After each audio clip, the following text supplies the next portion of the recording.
Guys, welcome back to my channel. In today's video, meron tayong i-upgrade dito sa ating Ranger Raptor.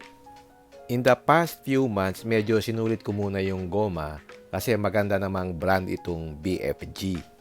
Pero kahit naka 285/70/17 na gulong na siya, medyo nakakabitin siyang tingnan dito sa Raptor.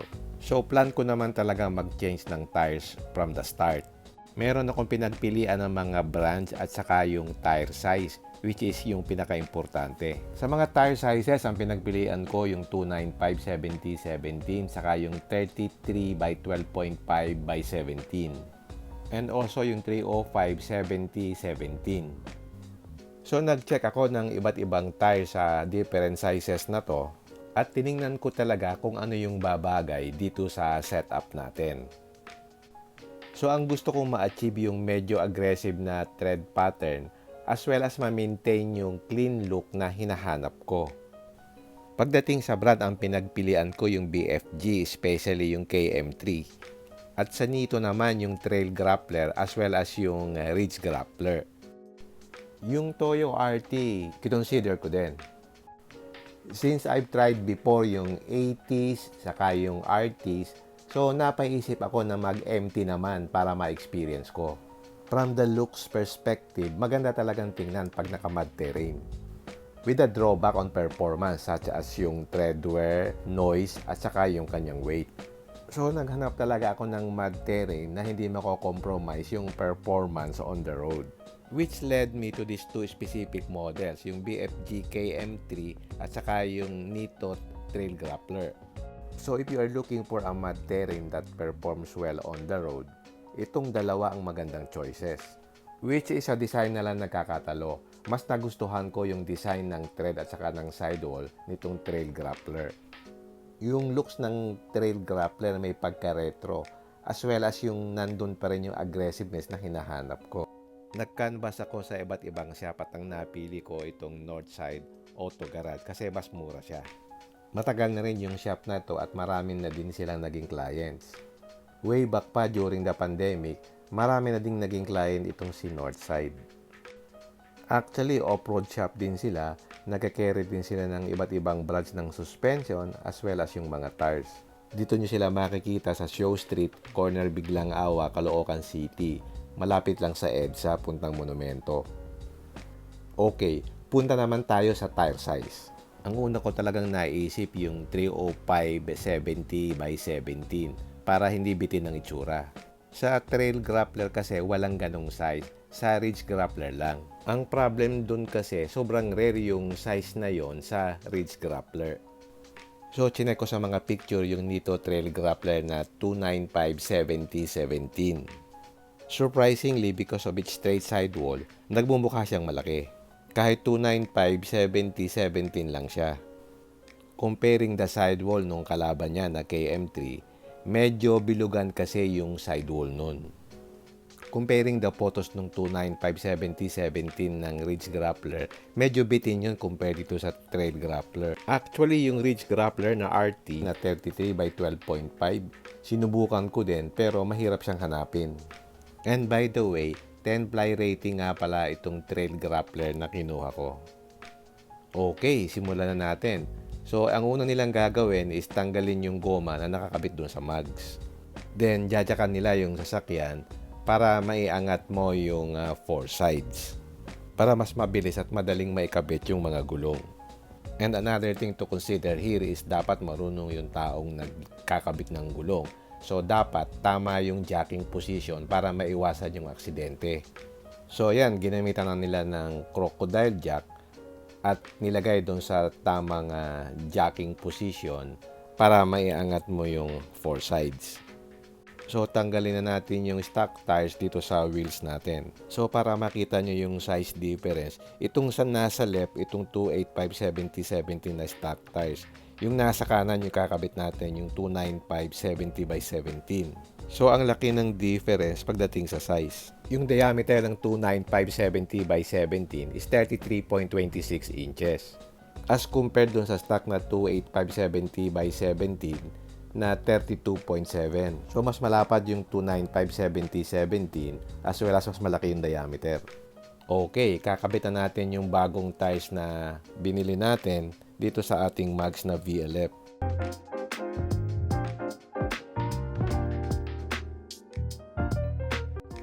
So ayan ang itsura niya pag nakamount na dun sa mags. Very chunky talaga siya, especially kung makikita mo siya in person. Sa weight, mas mabigat siya since mud terrain siya at mas malaki yung tire specs. Ang kagandahan dito kay Northside, sanay na sila dito at mabilis silang magkabit ng tires. So, after ma-mount yung tires, lalagyan na ng hangin. Ang ginagamit nila is nitrogen. Ang tire pressure ko is 35 PSI. Yung Nitto Tear Grappler nga pala is merong dual sidewall design. Ito yung side na pinili ko. Na mas pino yung side blocks niya sa sidewall niya. After that, ang pinaka-importanting gawin yung wheel balancing. Make sure na ang gamitin nyo is yung high-speed wheel balancing. Para sa highway, mawala yung wiggle or vibrations na mararamdaman. As an additional info, kapag naka-experience kayo ng wiggle or vibrations at high speed, despite yung high-speed wheel balancing, kailangan nyo magpakabit ng hub-centric ring para ma-eliminate talaga yung vibrations. So yan, ibabalance na nila. Tinatanggal nila yung lumang tingga at maglalagay sila ng bagong tingga para mas mabalance niya yung wheel. So yan na, nag high speed balancing na. Makita mo hindi balance. So kailangan mo ng another weight dun sa isa kasi dapat mag 0-0 yan. Kapag lumabas na yung okay, ibig sabihin balance na yan.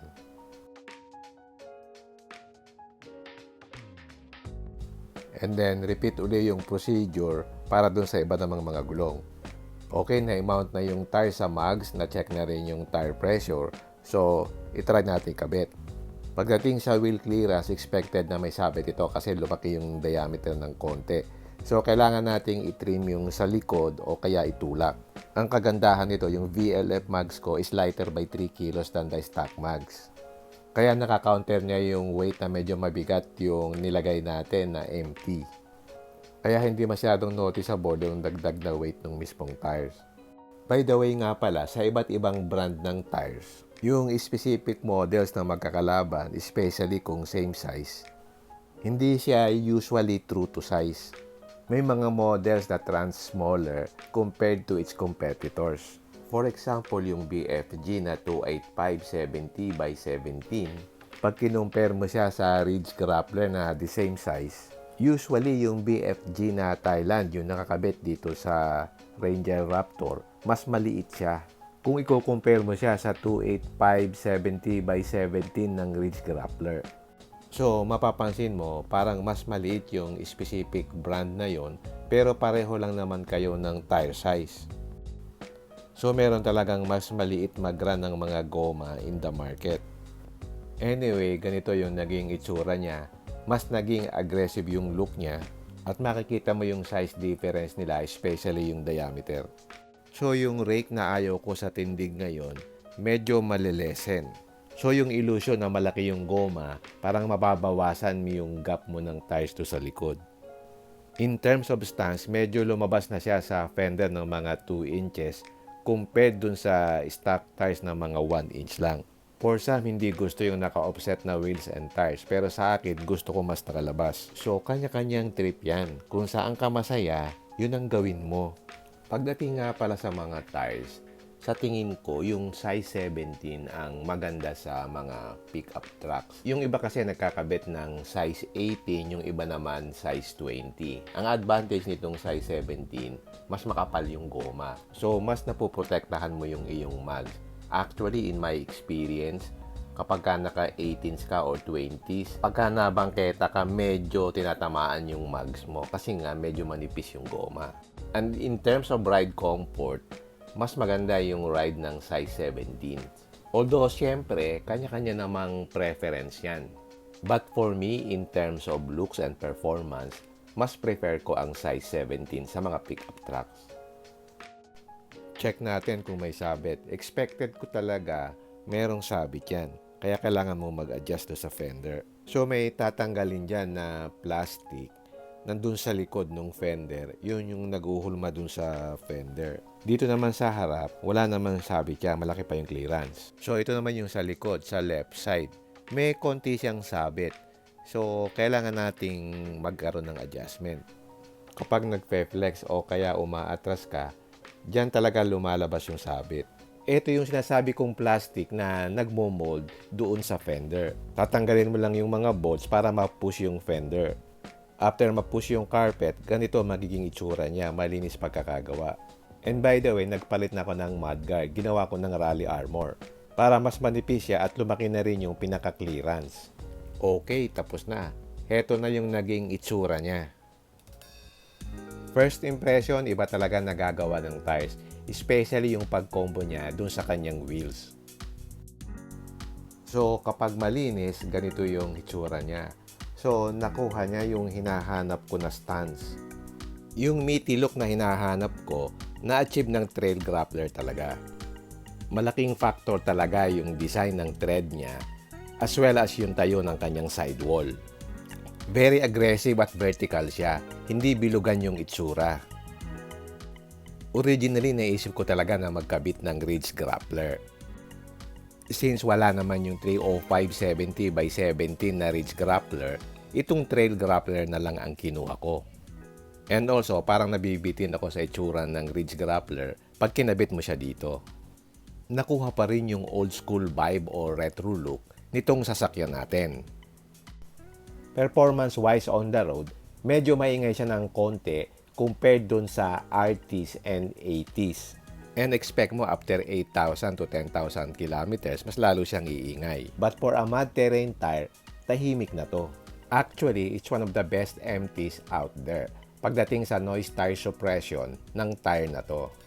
Actually, pag tumatakbo siya ng 40 to 60 kilometers per hour, wala kang masyadong maririnig na road noise.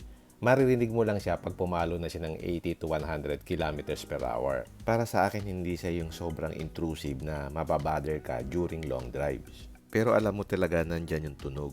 Also, pagdating sa vibrations, medyo mararamdaman mo ng konti pag tumatakbo ka ng 5 kilometers per hour. Since malalaki yung mga spaces niya, since every empty tire, ganun naman talaga ang karakteristik. And also, expect mo na yung mud terrain would only last from 40,000 to 50,000 kilometers kapag ginamit mo sa pavement. Pagdating naman sa pros, mas maganda yung handling niya than the KO2s. I actually expect na this would perform worse since this is a mud terrain. But I was surprised na maganda yung performance niya kahit na 10-ply siya. Ang ganda ng handling, ang ganda ng kapit niya sa road. At yung weight difference, hindi ko masyadong naramdaman. At yung pag-soak up niya ng bumps, parang mas swabe siya compared dun sa KO2 na stock. What more kung ridge grappler yung kinuha ko, mas maganda siguro ang ride kaysa KO2. Pagdating sa size difference, ano ba yung difference niya compared sa size 35? We have here an orange Raptor with 35 12.5 R18. Ang setup niya is naka 2-inch lip siya with 18-inch naman and naka 35 tires. So you will notice na itong trail grappler hindi siya pahuhuli pagdating sa tindig. Kahit stock lang yung setup ko, naka 295, hindi siya mukhang 295 lang. Ang lakas makadaya ng sidewalls niya, sobrang straight kasi yung tayo. So ito yung main competitor niya, itong BFG KM3 nakakabit dito sa Orange Raptor. Performance-wise, parang pareho lang sila. Yung road noise hindi masyadong prominent. Ang nagkakaiba na lang talaga dun sa design. Ang mud terrain talaga is specifically designed for off-roading. So pagdating sa grip, puncture resistance, and performance niya sa off-roading, unbeatable talaga compared to RTs and ATs. Even yung puncture resistance ng tires, MTs talaga ang the best. Napansin ko sa US, ginagamit nila itong trail grappler sa mga jeeps nila, sa mga Broncos, para sa mga rock rolling, off-roading, and other stuffs. So proven and tested na talaga ang tires na to. So ready na tayo sa mga future off-roading na adventures natin. Overall, I'm happy with the purchase at sa looks department, doon talaga na-hit niya. And based on my personal experience, good quality talaga ang Nito na brand. I have tried the Nito Terra Grappler, Ridge Grappler, and now itong Trail Grappler. And I am happy with their performance. Kung naghahanap kayo ng quality tires, Nito ang subukan nyo. And also, lastly nga pala, ang kuha ko dito sa Nito Trail Grappler is 20,500 per piece. Sa ibang shops, it would cost 22,000 to 25,000 per piece. Kaya kay Northside na ako kumuha. So, sulit talaga yung bayad.